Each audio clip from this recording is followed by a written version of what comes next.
Juan. Sa Portugis naman, João. João. Sa Italia man, Giovanni. No? Pareho rin yun eh. Hindi naman bawal i-translate yung pangalan eh. Basahin natin ang Apokalipsis 9:11. Sila'y may pinakahari na anghel ng kalaliman. Ang kaniyang pangalan sa wikang Ebreo ay Abaddon at sa Griego ay may pangalan siyang Apollyon. Tamo, yung anghel of the bottomless pit, sa pangalan niya sa Ebreo, Abaddon. Sa Griego, ang pangalan niya, Apollyon. Pareho yun eh. Si Abaddon, siya rin si Apollyon. Nakita mo kapatid? Kaya sa Biblia, hindi bawal i-translate ang pangalan. Yung Messiah sa Hebrew, pag i-translate mo yun sa Greek, yung Messiah ay Christos. Ang kahulugan nun sa English, anointed. O basahin natin sa Cebuano ang Apokalipsis 9:11. Sa ibabaw nila may usa nga ingon sa hari, ang manulunda sa kahilagman nga dili matugkad, nga ang iyang ngal sa Ebrohanon Abaddon o sa Grisyahanon Apollon. Ang iyang ngalan sa Ebrohanon Abaddon ug sa Grisyahanon Apollyon. Paano ngayon? Bawal ba yan? Sa English, Jesus. Sa Portuges, Jesus. Sa Kastila, Jesus. Sa Tagalog, Jesus. Pero maliron. Hindi naman lahat ng sumusulat sa Biblia mga Ebreo. Alam mo ba kapatid na ang sumulat ng Lucas hindi Ebreo? Si Lucas kasi ay Grego. Ang sinusulatan niya si Teopilo. Si Teopilo, Grego rin. Napakamali naman para kay Lucas, sumulat siya sa Ebreo, ay susulatan niya ay Grego. Maintindihan ba siya noon? Hindi siya maintindihan noon. Hindi bawal mag-translate, kapatid. Tingnan mo, miski mga apostol, nagta-translate. Elwi, Elwi, lama sabachthani. Pag binasa mo sa English, Elwi, Elwi, lema sabachthani. O, iba nandi, tinog eh, no? Pero ita-translate mo yon, paano ang translation? Which being translated is, my God, why hast thou forsaken me? So hindi bawal i-translate. Mismo yung mga apostol na nagsusulat ng bagong tipan, pag narinig nila sa Griego, tinatranslate nila sa Ebreo. Pag narinig sa Ebreo, tinatranslate nila sa Grego. O di hindi bawal mag-translate. Kahit nga pangalan, pwede mong i-translate eh. Kagaya nung Abaddon, Apollyon. Kagaya rin nung Jesus, sa English, Jesus, sa Portuguese, Jesus, sa Italian, Gesu. Gesu. Oh? Gesu. Il Nazareno. Il Re de Giudel. Yan naman ang nasa Italian eh, no?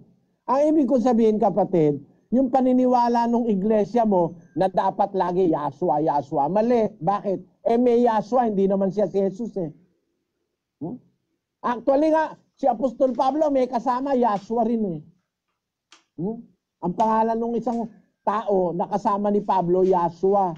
Basahin natin yung Colosas 4:11. At si Jesus na tinatawag na husto, na pawang sa pagtutuli, ang mga ito lamang ang aking kamanggagawa sa kaharian ng Diyos, mga taong naging kaaliwan ko. Ito, si Yahshua o si Jesus na tinatawag na husto. O, tinan mo, kapatid, ay kaya yung paniniwala mo, ano yun? Sasabihin sa'yo, huwag ka maniniwala dyan sa Jesus. Kasi yan, wala naman letter J sa Hebrew. Kalokohan yun. Hindi naman masama sa Diyos na i-translate ang pangalan. Katunayan nga, mismo ang Diyos, inuutusan ng mga apostol mag-translate.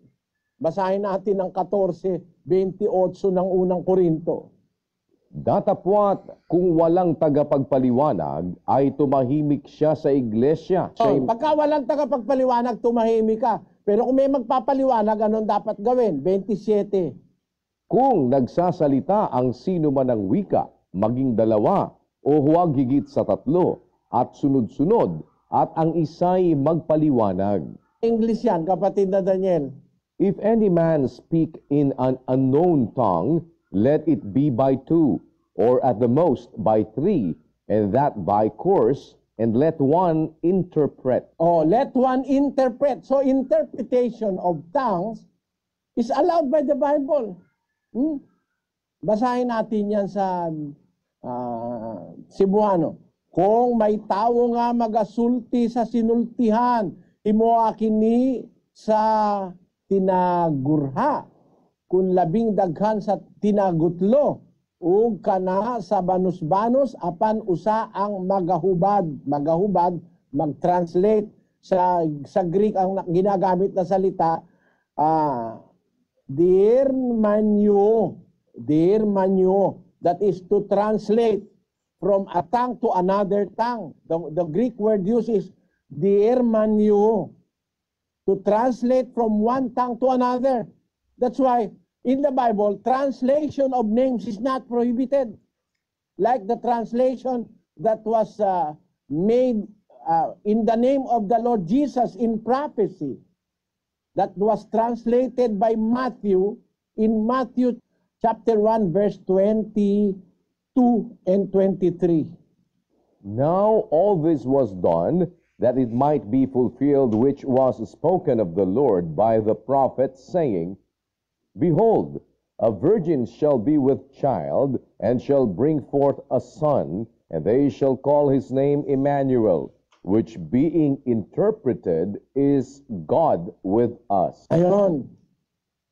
They shall call his name Emmanuel, which being interpreted, in English, it means God with us.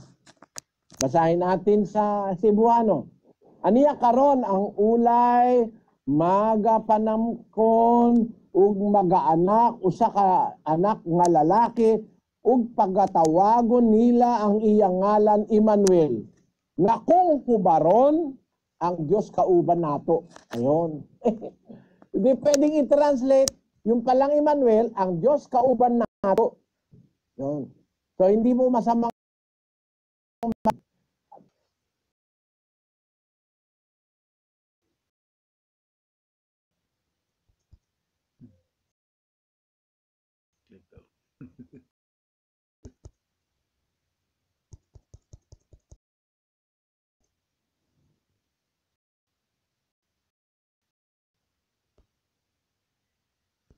mahal sa sariling wika ay higit sa hayop at malansang isda. Binigyan nga tayo sa sariling wika ng Diyos di ba?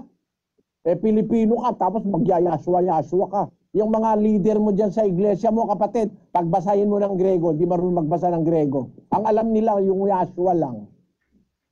Magyayabang lang mga, patensya ka na kapatid Yan mga ano yan kayabangan na lang yan Sasabihin, hindi katama yung Jesus.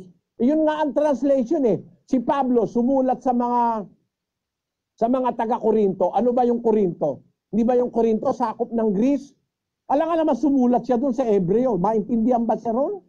Doon niya nga sa Korinto sinabi na pagka hindi maiintindihan ang sasabihin mo, para ka nagsasalita sa hangin. Sabi niya doon sa 14:9 ng unang Korinto. Kaya para wag siyang magsalita sa hangin, ang ginawa niya, nang sumulat siya sa mga taga-Korinto, ang ginamit niya, Grego.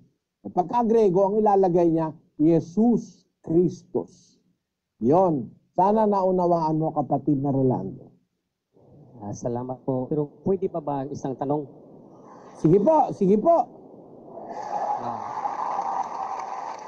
Ito po, kasi doon sa Hebrew, 5 letters lang ang kanilang tagapagligtas na babasahin ay Yod, He, Waw, Sen, Ayen. Yan ang kanilang tagapagligtas.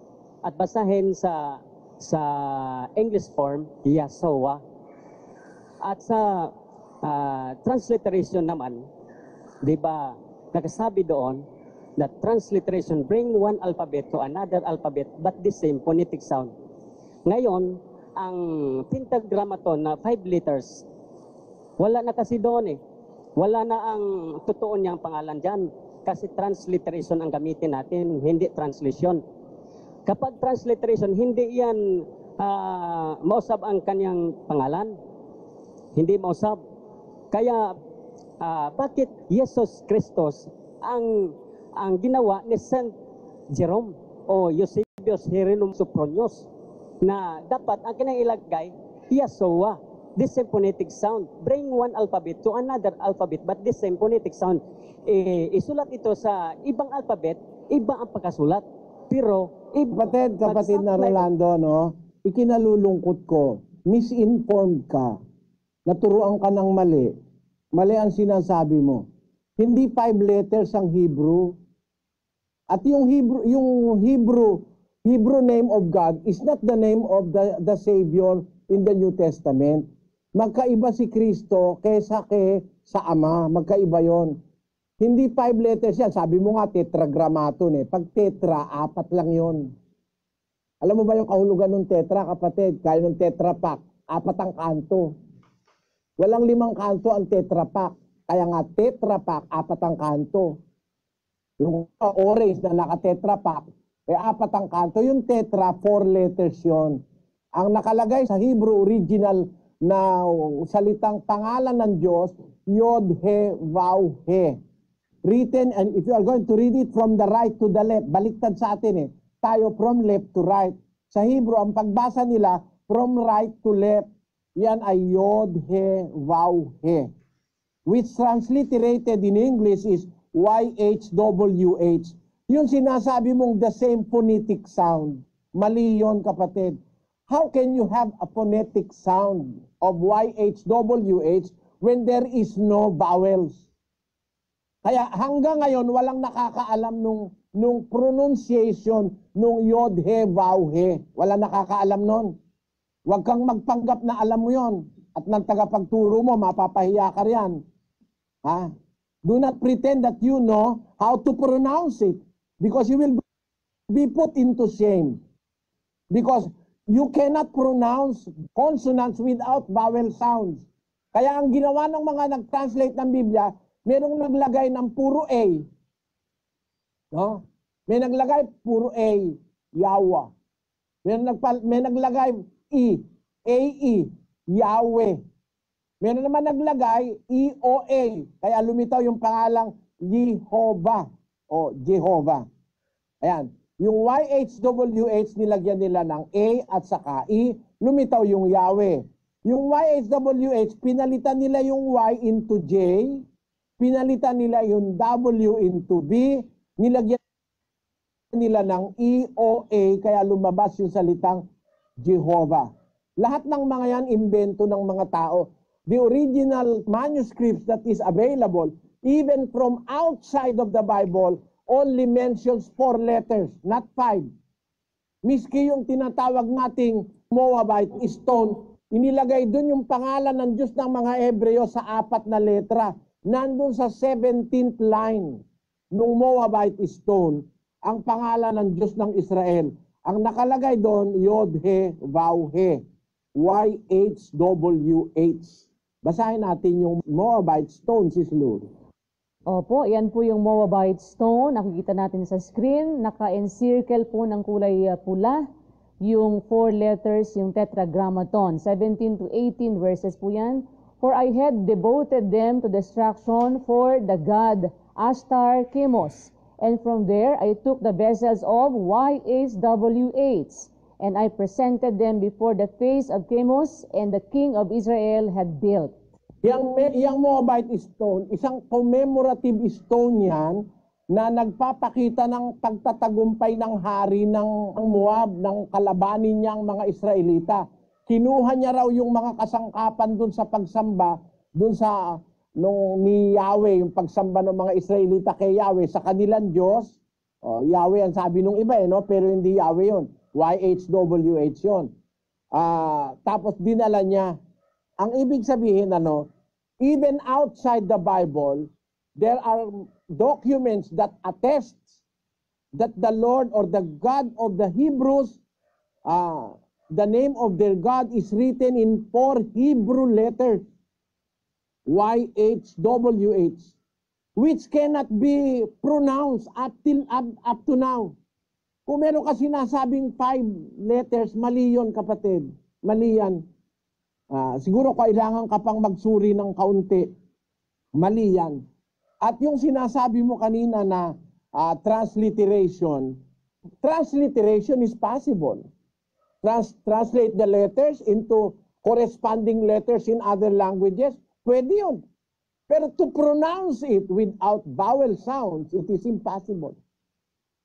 Kaya hindi mo nga pwedeng sabihin na kung ano pa ang pronunciation dyan eh. Mga saksi nga ni Jehovah, sumurrender eh. Sabi nila, hindi ka alam ng translation yan ngayon. Pero hindi yan ang pangalan ni Kristo. No, kapatid? Kasi yung sinasabihan ng pinag-uukulan ng salitang YHWH, yun yung ama ni Kristo. Hindi si Kristo yun. Magkaiba yung ama at saka yung anak eh, kapatid. Ikaw mix up ka. Parang pinapalitaw mo, yung ama, yun na rin yung anak. Mali yan. Maling-mali yan paniniwala mo na yan. Iba yung anak sa ama. Basahin natin ang 1:26 ng Henesis. At sinabi ng Diyos, lalangin natin ang tao sa ating larawan ayon sa ating wangis. Sabi ng Diyos, lalangin natin ang tao ayon sa ating larawan, ayon sa ating wangis. May kausap siya. Alam mo kung sino kausap niya? Yung kanyang anak. Bago pa lumikha ng lahat ng bagay, magkasama na silang mag-ama. 17:5-24 ng Juan. At ngayon, Ama, luwalhatiin mo ako sa iyo rin ng kaluwalhatiang aking tinamo sa iyo bago ang sanglibutan ay naging gayon.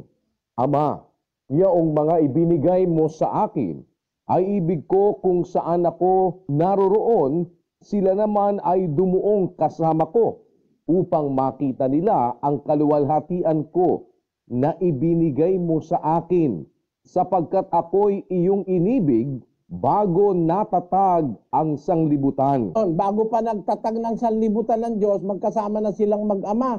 Kaya nga nung lalalang ng tao, lalangin natin ang tao, sabi nung ama. Ang kausap niya yung anak, wala naman siya ibang makakausap, dalawa lang sila eh. No? Basahin natin kasi nung unang-una, ang Diyos lang mag-isa, yung ama eh. Nanganak siya. Ipinanganak niya yung kanyang anak. Kaya dalawa na sila ngayon. Pwede na silang magkausap. Meron